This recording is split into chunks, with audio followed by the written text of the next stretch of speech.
I've loved coffee for years, and with over 1 billion people drinking it daily, it would appear I'm not alone. But lately, my coffee consumption has been getting out of control, so I decided to quit coffee for 30 days. And today I'm going to be sharing the highs, the lows, and whether I return to the dark side, the dark roasted side.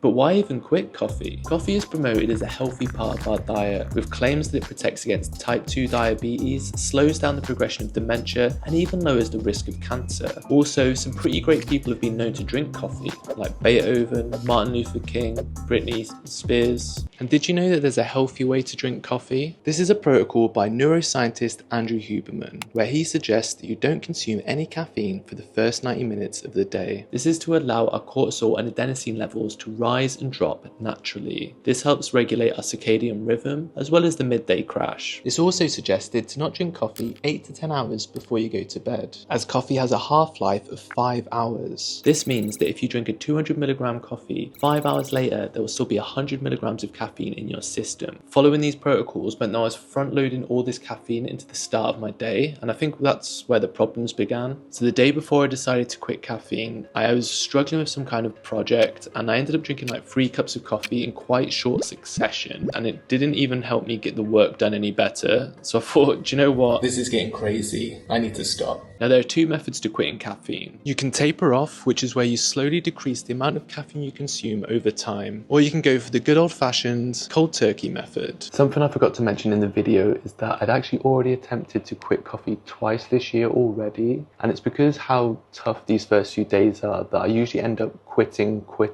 I'm a quitter. I spent the first few days feeling sorry for myself, nursing a headache and feeling unmotivated, but by day 4, I was feeling better and the headaches went away. And probably the main thing you're going to realise when you give up coffee is it's quite the mood booster. And this is because the caffeine in coffee releases chemicals into our brain, like dopamine, and this makes you feel good. So take away the coffee and you don't feel as good.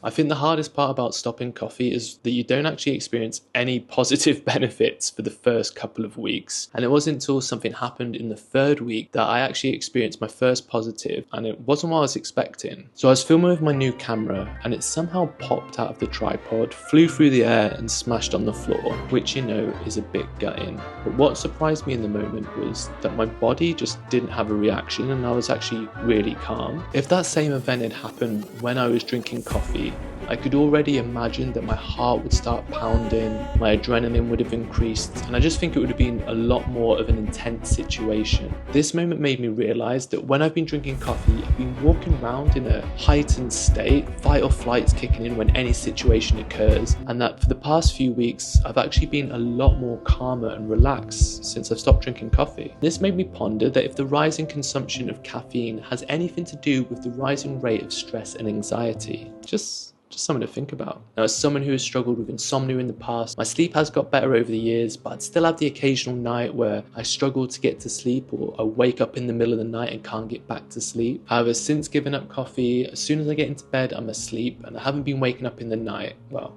unless I need to go for a pee. Despite the improvement in sleep, I'm still pretty tired in the morning. I was expecting to be bouncing out of bed with loads of energy, but I kind of feel the same still. Another major difference with my energy is when I was drinking coffee, I was super hyped and energized in the morning, but then I'd be kind of lethargic and tired in the evening. Without drinking coffee, I'm kind of just chill all day. I'm not hyped, but I'm not tired. To be honest, I don't know which one I prefer. It's also probably worth mentioning that over the 30 days I swapped my coffee for lemon water, but this is something I've never really tried before, but I actually quite like it, and it also has some benefits like aids digestion and freshens your breath, which is literally the polar opposite of what coffee does. However, despite the benefits of quitting caffeine, I have also experienced quite a few negatives. I think the hardest part about giving up coffee is if you use it as a performance enhancer, like I did. Whether it's to focus more when you're working or give you a boost during a workout, if you take away that caffeine, it gets difficult to motivate yourself. As you are so used to having increased amounts of dopamine when you do these tasks, when you take it away, they're not as fun. So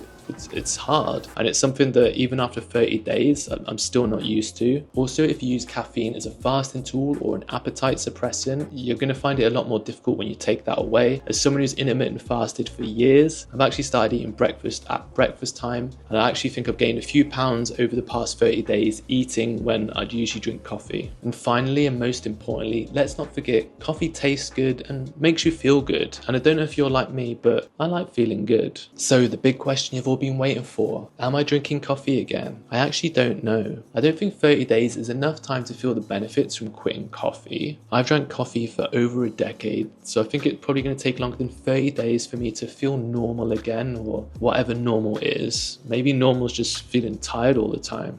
I don't know. And some of you might be thinking, what about moderation? Why don't you just have a cup every now and again when you fancy it? And I've tried this before, and pretty soon I'll end up mainlining espresso. So I've decided that I'm going to go another 30, maybe 60 days without coffee to try and decide whether life is better with or without coffee. I mean, I think it's better without coffee, but I still do really want a coffee.